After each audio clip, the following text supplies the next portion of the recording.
નમસ્કાર વિદ્યાર્થી મિત્રો, ધોરણ 12 મનોવિજ્ઞાન વિષયમાં પાઠ નંબર 10 વિધાયક મનોવિજ્ઞાનની આપણે શરૂઆત કરવા જઈ રહ્યા છીએ. વિધાયક મનોવિજ્ઞાન, જેના નામમાં જ વિધાયક છે, એટલે માનવ વર્તનનો વૈજ્ઞાનિક અભ્યાસ કરવો હોય એ મનોવિજ્ઞાનનું મુખ્ય ધ્યેય છે. અને આપણને ખ્યાલ છે કે માનવીના વર્તનનો વૈજ્ઞાનિક અભ્યાસ કરવો એ જ મનોવિજ્ઞાનનો ધ્યેય છે, અને એટલા માટે જ મનોવિજ્ઞાન બનેલું છે. આ પ્રકારના જે વૈજ્ઞાનિક અભ્યાસોમાં અત્યાર સુધીમાં જે વર્તનનું સ્પષ્ટીકરણ, આગાહી, નિયંત્રણ એ એના ધ્યેયો છે. એ સાથે આગળ વધતું મનોવિજ્ઞાન આજે 21મી સદીમાં જીવનની ગુણવત્તા સુધારવા માટે અહીંયા માનવ વર્તનના વિધાયક જે પાસા છે એ પાસાના અભ્યાસ સુધી પહોંચ્યું છે.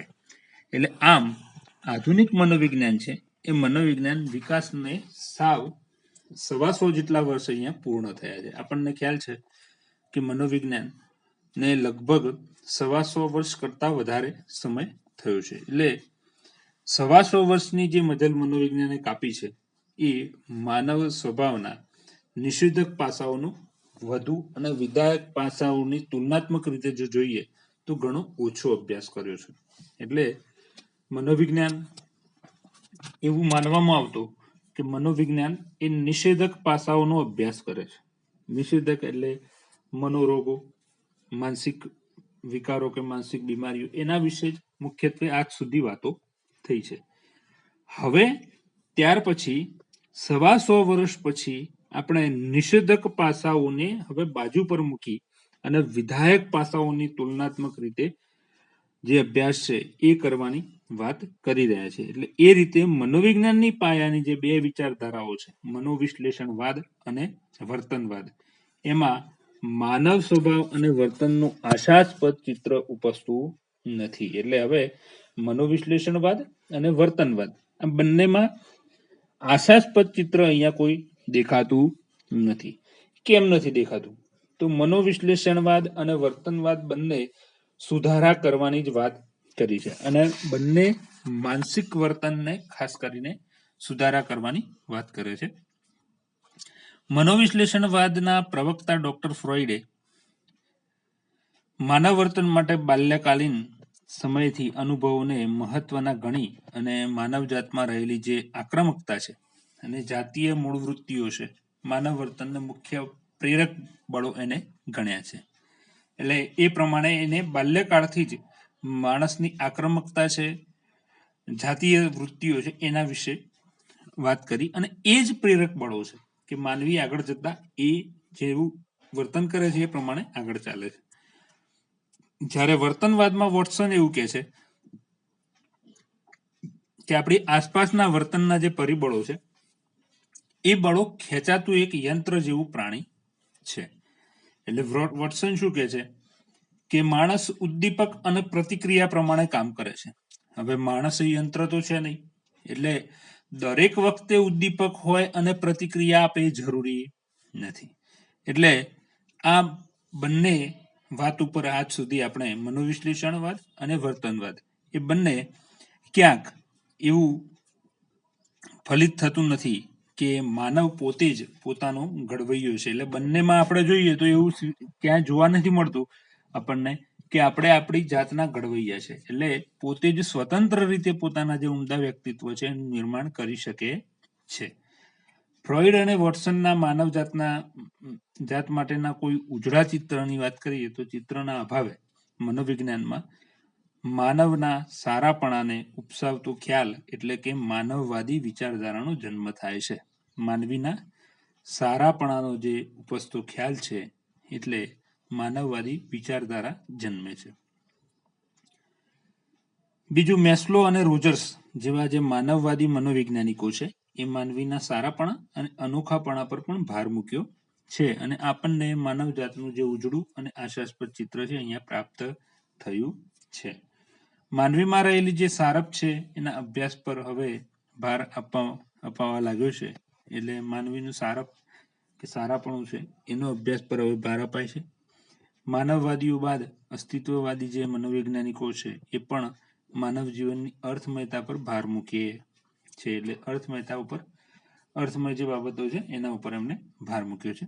વિક્ટર ફ્રેન્કલ જેવા જે અસ્તિત્વવાદી મનોવૈજ્ઞાનિકો છે એમનું માનવું છે કે વ્યક્તિ પોતાના માનસિક બંધનોને તોડવાની અને નિર્ણય લેવાની ક્ષમતા ધરાવે છે. માનવી પોતાના માનસિક બંધનોથી જે બંધાયેલો છે એને તોડવા અને એને નિર્ણય લેવાની જે ક્ષમતા છે એનામાં રહેલી હોય છે. ફ્રેન્કલનું સ્પષ્ટપણે એવું માનવું હતું કે પશુવત બનવાની કે સંત સમા બનવાની એ બંને સંભાવના છે એ માનવીની અંદર રહેલી છે. હવે માનવીની અંદર આ થોડીક ફ્રોઈડે વોટસને કરેલી વાત જેવું છે કે માનવીની અંદર રહેલી બંને જે ક્ષમતાઓ છે, માનવી સંત પણ બની શકે છે અને એ પશુવત પણ જીવન જીવી શકે છે. એટલે બંને એ પોતાની અંદર રહેલું છે. હવે એ કઈ વસ્તુને પસંદ કરે છે એના ઉપર મુખ્ય બાબત છે. એટલે આમાંથી કઈ સંભાવનાને વાસ્તવિક રૂપ આપે છે તે વ્યક્તિનો નિર્ણય પોતાનો હોય છે. એટલે એના પર આધાર રાખે છે, પરિસ્થિતિઓ ઉપર નહીં. બીજું, 21મી સદી વિકસાવી રહેલું જે વિધાયક મનોવિજ્ઞાન છે એમાં માનવ વર્તનના વિધાયક પાસા ઉપર અભ્યાસ થાય છે, એના ઉપર ભાર મૂકવામાં આવે છે. 20મી સદીના મનોવિજ્ઞાનમાં ચિંતા છે, હતાશા છે, મનોભાર છે, સંઘર્ષ, આક્રમકતા, મનોવિકૃતિઓ જેવા જે માનવ વર્તનના નિષેધક પાસાઓ છે એના ઉપર જ અભ્યાસ થયો છે અને ખૂબ ભાર મુકાયો છે. જ્યારે સમાજ ઉપયોગી જે વર્તન છે, સુખ છે, સુખાકારી છે, ખુશી છે, હિંમત, આશાવાદ કે સ્વસન્માન, બહિષ્કાર, બહિર્મુખતા જેવા જે વિધાયક પાસાઓ છે એનો આજ સુધી અભ્યાસ થયો નથી. એટલે 21મી સદીના પ્રારંભથી વેગવાન બન્યું અને આના ઉપર મનોવિજ્ઞાન હવે અભ્યાસ શરૂ કર્યો. એના કારણે જ મનોવિજ્ઞાનની એક નવી શાખા ઉત્પન્ન થઈ અને એ શાખાનું નામ છે વિધાયક મનોવિજ્ઞાન. એનો પાયો નંખાયો છે. છેલ્લા 10-15 વર્ષમાં આ શાખા ઉદ્ભવી છે અને આથી જ પીટરસન 2006માં એવું નોંધ્યું છે કે વિધાયક મનોવિજ્ઞાન લાંબો ઇતિહાસ અને ટૂંકો ભૂતકાળ ધરાવે છે. વિધાયક મનોવિજ્ઞાનનો ઇતિહાસ કેવો છે? લાંબો છે, પણ ભૂતકાળ કેવો છે? ટૂંકો છે. હવે અહીંયા આપણે વિધાયક મનોવિજ્ઞાનની વ્યાખ્યાઓ વિશે થોડીક ચર્ચા કરીએ. તો સામાન્ય રીતે માનવી છે તો માનવીમાં રહેલા સદગુણો અને સામર્થ્યનો વૈજ્ઞાનિક અભ્યાસ કરી અને માનવ જીવનની જે ગુણવત્તા છે એ ગુણવત્તાને સુધારવી એ આધુનિક મનોવિજ્ઞાનના અભ્યાસનું એક ધ્યેય બની રહેલું છે. એટલે આધુનિક મનોવિજ્ઞાનમાં આ સદગુણ અને સામર્થ્યના વૈજ્ઞાનિક અભ્યાસ છે એ આપણે અહીંયા કરી અને માનવ જીવનની જે ગુણવત્તા છે એને સુધારી શકીએ છીએ. બીજું, માર્ટિન સેલિંગમેને એવા પ્રથમ સમકાલીન મનોવૈજ્ઞાનિક છે કે જેમણે મનોવૈજ્ઞાનિકોના આ પ્રકારના અભ્યાસોના પરિણામોથી વિકાસ પામી રહેલું જે મનોવિજ્ઞાન છે એ મનોવિજ્ઞાનની એક શાખાને વિધાયક મનોવિજ્ઞાન એવું નામ આપ્યું. પોઝિટિવ સાયકોલોજી એવું એક એમણે નામ આપ્યું અને વિધાયક મનોવિજ્ઞાનની શાખાનો વિકાસ કરવામાં એમનો ખૂબ મહત્વનો ફાળો છે. ઈસવીસન 1954ની અંદર અબ્રાહમ મેસ્લોએ પોતાનું એક મોટિવેશન એન્ડ પર્સનાલિટી એવું પ્રકરણ હતું.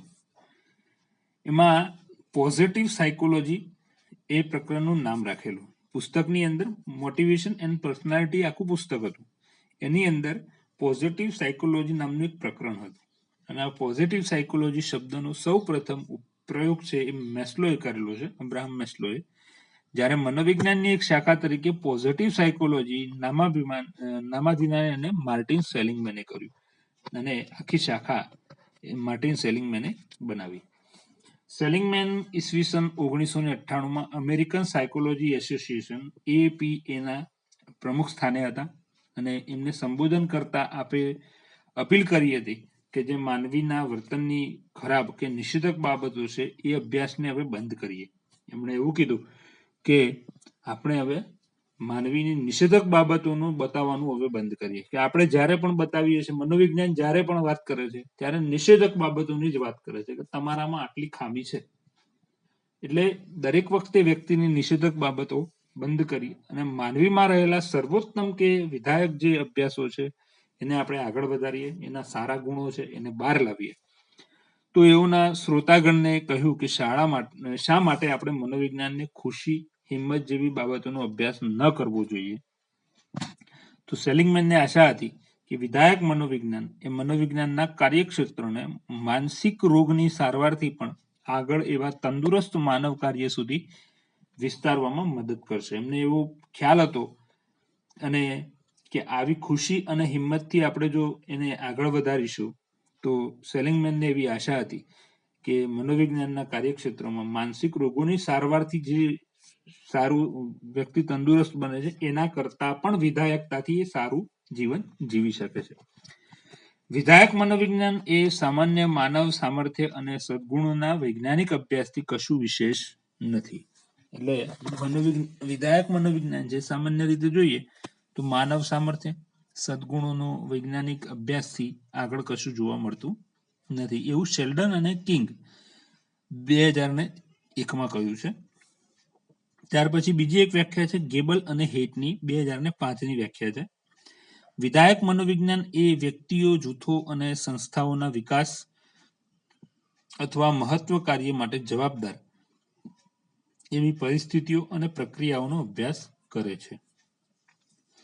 ઉપયુક્ત જે વ્યાખ્યાઓ છે એના પરથી એવું આપણે સ્પષ્ટ કહી શકીએ કે વિધાયક મનોવિજ્ઞાનને એવા અભ્યાસો કરવામાં રસ છે કે જેનાથી માનવીમાં રહેલી જે શક્તિઓ છે, સામર્થ્ય છે, સદગુણો છે, એ ઉત્કૃષ્ટતા પ્રદાન કરતા જે પરિબળો છે એને આપણે ઓળખી શકીએ છીએ.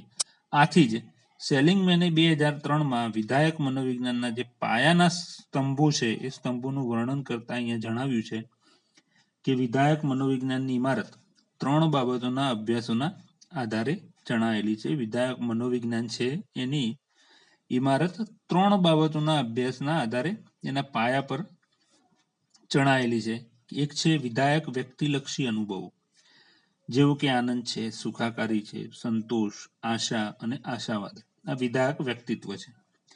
બીજું વિધાયક વ્યક્તિગત ગુણ લક્ષણો, જેવા કે માનસિક સ્વાસ્થ્યને સંવર્ધિત અથવા વ્યક્તિગત સામર્થ્ય અને માનવ સદગુણો. તો આ ગુણો થયા. ત્રીજું છે વિધાયક સામાજિક સંસ્થાઓ અને સમુદાયો, કે જે વ્યક્તિ વ્યક્તિગત સ્વાસ્થ્ય અને સુખના સંવર્ધન માટે કાર્યરત હોય છે. તો આ રીતે 3 બાબતોનો એને ખ્યાલ આપ્યો છે. વિધાયક મનોવિજ્ઞાનના અહીંયા ધ્યેયો આપેલા છે આપણને. તો માર્ટિન સેલિંગમેનના મતે વિધાયક મનોવિજ્ઞાનના મુખ્યત્વે મનોવિજ્ઞાનના ક્ષેત્રને પુનઃ કેન્દ્રિત કરવાનું અને તેને અર્થ એ થયો કે અત્યાર સુધીમાં માનસિક સમસ્યાઓ અને વિકૃતિઓનો જે અભ્યાસ થયો એને પ્રાધાન્ય આપતા હતા આપણે. એટલે મનોવિજ્ઞાનના માનવ જીવન માટે કિંમતી એવી વિધાયક બાબતો છે એનો પણ અભ્યાસ પર આપણે ધ્યાન આપવું જોઈએ. એટલે મુખ્યત્વે મનોવિજ્ઞાનનો ક્ષેત્ર અહીંયા પુનઃ કેન્દ્રિત કરવાનું થાય છે અને માનસિક સમસ્યાઓ અને વિકૃતિના જે અભ્યાસો છે એ બંધ કરી, ઓછા કરી અને આપણે વિધાયક બાબતો ઉપર ધ્યાન આપવાનું છે. વિધાયક મનોવિજ્ઞાનને શરીરલક્ષી મનોવિજ્ઞાનથી લઈ અને ચિકિત્સા મનોવિજ્ઞાન સુધીની જે મનોવિજ્ઞાનની દરેક શાખાઓ છે એ શાખાઓમાં એવું જોવા મળતી વિધાયક બાબતો છે એને શોધી અભ્યાસ કરવો જોઈએ. એટલે જેમાંથી આપણને વિધાયક બાબતો મળે છે એવી બાબતો આપણે શોધી અને એનો અભ્યાસ કરવો જોઈએ. આમ વિધાયક મનોવિજ્ઞાન એ મનોવિજ્ઞાનની એક વિદ્યાશાખા પણ છે અને માનવ વર્તનના વિધાયક પાસાઓ પર પ્રકાશ પણ પાડે છે. એટલે સંશોધનના વિષયોનો સમૂહ પણ છે. આમ બોમગાર્ડનર અને ક્રોથર્સના મતે એક વિકસતી વિદ્યાશાખા તરીકે વિધાયક મનોવિજ્ઞાનની અહીંયા વિજ્ઞાનના નીચેના 2 ધ્યેયો છે એ અહીંયા આપણે બનાવી શકીએ છે, હોઈ શકે છે. પહેલું છે મનોવિજ્ઞાનના અભ્યાસ ક્ષેત્રના સંતુલનને પુનઃસ્થાપિત કરવું. મનોવિજ્ઞાનના અભ્યાસ ક્ષેત્રનું સંતુલન એને ફરીથી આપણે શું કરવાનું છે? સ્થાપિત કરવાનું છે. પ્રસ્તુત ધ્યેય છે કે સંશોધનો અને સિદ્ધાંતોની સુધારણા માંગી લેતા 2 ક્ષેત્રો છે. એ ક્ષેત્રોમાં પ્રતિબિંબિત થતું હોવું જોઈએ કે પ્રથમ એ કે હાલના જે મુખ્ય સંશોધનો છે, સિદ્ધાંતો છે, એના નિષેધક બાબતો છે એને આપતા પ્રાધાન્ય છે એ ઓછું કરવાનું, કે નિષેધક બાબતો ઉપર હાલ પૂરતો પડદો પાડી દેવો, એને ઓછું કરી ધ્યાન આપવું અને વિધાયક બાબતો કે માનવ વર્તન છે એના વિશે સમજ વધારવી જરૂરી છે. બીજું કે સ્વાસ્થ્ય માનવ કાર્યના વર્ણન માટે એવી જે અનુભવજન્ય સંકલ્પનાત્મક જે બાબતો છે સમજ અને ભાષા છે એનો વિકાસ કરવો, જે નિષેધક માંદગી અંગેનું જે વર્ગીકરણ છે અને સમજની બરાબરી કરી શકે એ પ્રકારનું આપણે આખું અભ્યાસ ક્ષેત્રનું સંતુલન ગોઠવવાનું છે. બીજું છે સ્વાસ્થ્યવર્ધક સ્ત્રોતોની સમજ. હવે સ્વાસ્થ્યવર્ધક જે સ્ત્રોતો છે એ કેવી રીતે આપણે એને સમજવા? વિધાયક મનોવૈજ્ઞાનિકોની એવી દલીલ છે કે રોગના કારણે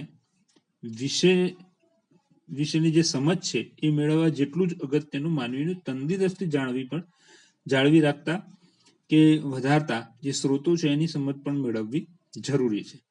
કે આપણે જ્યારે રોગ થાય છે ત્યારે એના કારણો વિશેને સમજવાનો પ્રયત્ન કરીએ છીએ કે કયા કારણો છે, શું થયું, કેવી રીતે દવા કરવી, એ બધું આપણે જાણીએ છીએ. એવી જ રીતે માનવીની તંદુરસ્તી જળવાઈ રહે, કે રોગ થાય જ નહીં, એ પ્રકારની જે તંદુરસ્તી જાળવી રાખે એ પ્રકારના વધારાતા જે સ્ત્રોતો છે એને પણ સમજવા જરૂરી છે. તેઓનું સ્પષ્ટ માનવું છે કે આપણે સ્વસ્થ જીવન શૈલી જે છે એની અભિવૃદ્ધિ કરી રોગને અટકાવવા અહીંયામાં રસ લેવો ખૂબ જરૂરી હોય છે. ત્યાર પછી છે સુખ અને સુખાકારી કેવી રીતે આપણે મેળવી શકીએ છીએ. આપણે જ્યારે એકબીજાને મળીએ છીએ ત્યારે કેમ છો એવું આપણે પૂછીએ છીએ. કેમ છો એટલે મોટા ભાગે સામેથી આપણને એવો જ જવાબ મળે છે કે મજામાં. એ આપણને પ્રત્યુત્તર મળે છે. હવે મજામાં એવો પ્રત્યુત્તર ઘણા બધા અર્થોમાં હોઈ શકે છે. હવે મજામાં છે એ શબ્દનો અર્થ આપણે જોવા જઈએ તો ઘણા બધા શબ્દોમાં હોઈ શકે છે. શબ્દ એક વપરાયો છે પણ એના અર્થ ઘણા છે. એટલે જેમ કે તમારી તબિયત સારી છે, કે આપણે એમ પૂછીએ ભાઈ કેમ છો, એટલે એક મજામાં. એટલે મજામાં શબ્દ એક તમારી તબિયતના અનુસંધાનમાં કહી શકે છે પોતાની. તમારો અભ્યાસ કે ધંધો છે એ રોજગાર સારા ચાલે છે એમાં કહી શકે છે. હાલ તમારા અન્ય સાથેના સામાજિક સંબંધોની વાત કરી શકે છે. આ બધા ઘણા બધા મતલબ આપણે એના કાઢી શકીએ છીએ. એટલે તમે તમારા જીવનથી ખુશ છો, વિધાયક મનોવિજ્ઞાન પણ એવા પ્રશ્નોનો ઉત્તર શોધવાનો પ્રયત્ન કરી રહી છે. મતલબ કે આપણે આવા બધા પ્રત્યુત્તરોથી આપણે વિધાયક મનોવિજ્ઞાન છે એના ઉત્તરો શોધે છે. અને એવા કયા પરિબળો છે કે જે આપણા જીવનને સુખી અને સંતોષપ્રદ બનાવી શકે છે. એટલે સુખ અને સુખાકારીને વિધાયક મનોવિજ્ઞાન વ્યક્તિલક્ષી મનોવૈજ્ઞાનિક જે દ્રષ્ટિકોણથી જુએ છે તેનો અર્થ એ થાય છે કે વિધાયક મનોવિજ્ઞાનના જીવનની ગુણવત્તાનું મૂલ્યાંકન કરવા તેમજ સુખાકારી અંગેનો જે નિર્ણયો છે એ નિર્ણયો લેવામાં લોકોના પોતાના માપદંડને પ્રાધાન્ય આપવામાં આવે છે. અહીં તમે સુખી છો તે અંગેનો નિર્ણય તમારે પોતે કરવાનો છે. આપણે સુખી છીએ કે નહીં એનો નિર્ણય કોણ કરે? આપણે પોતે. તો આ રીતે પોતાની જાતે એનો નિર્ણય કરવાનો થાય છે. બીજું, એક સુખ અને સુખાકારીની વ્યાખ્યા અને એના કારણ.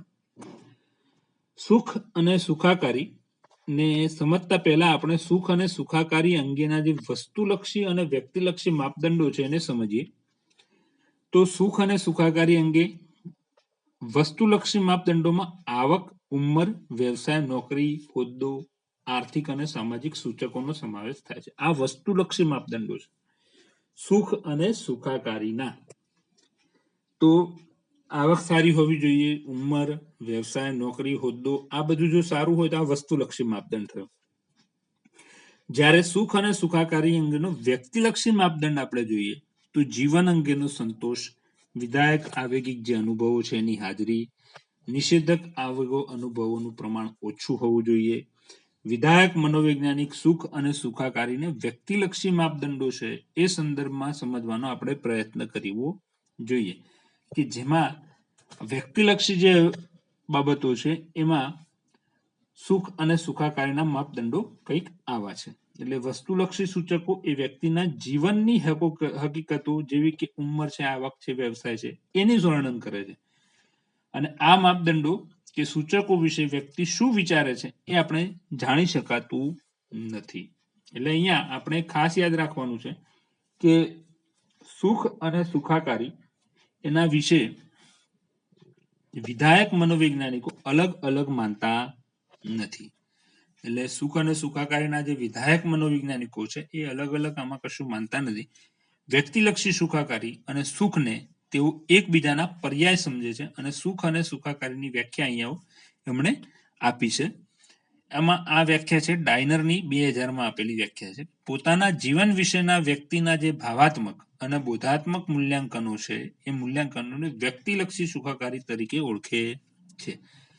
વ્યક્તિના ભાવાત્મક જે ભાવ સાથે ભાવનાઓ સાથે જોડાયેલા છે, બુદ્ધાત્મક એટલે બુદ્ધિ સાથે જોડાયેલા છે, એવા મૂલ્યાંકનોને વ્યક્તિલક્ષી સુખાકારી સાથે જોડે છે. આમ ઉપયુક્ત જે વ્યાખ્યા છે એનું વિશ્લેષણ કરતા એવું કહી શકાય કે જ્યારે વ્યક્તિ વધુ આનંદ કે સુખ અને ઓછું દુઃખ અનુભવે, કોઈ રસપ્રદ પ્રવૃત્તિમાં જોડાયેલો હોય ત્યારે ઘણી બધી ખુશી અને ઓછી પીડાનો અનુભવ કરતો હોય છે. એ સીધી વાત છે કે જ્યારે આપણે રસપ્રદ અનુભવોમાં જોડાયેલા હોય, આપણું મન બીજે પરોવાયેલું હોય ત્યારે આપણે દુઃખનો અનુભવ સૌથી ઓછો કરીએ છીએ. તેઓ ભરપૂર વ્યક્તિલક્ષી સુખાકારી અનુભવે છે અને એમ આપણે કહી શકાય કે સુખ અને સુખાકારી અંગેના જે કારણો છે એ પણ અહીંયા ઉપયુક્ત જે સમજૂતી છે એમાં આપણે જોયેલા છે. તો વિદ્યાર્થી મિત્રો, આજે આપણે અહીંયા પાઠ નંબર 10 વિધાયક મનોવિજ્ઞાનની શરૂઆત કરી. એમાં એની વ્યાખ્યા, એના ધ્યેયો, એને સુખ અને સુખાકારી વિશેની આપણે ચર્ચા કરી. હવે આવતી વખતે આપણે સુખના પ્રકારો વિશેની ચર્ચા કરીશું. તો નમસ્કાર વિદ્યાર્થી મિત્રો.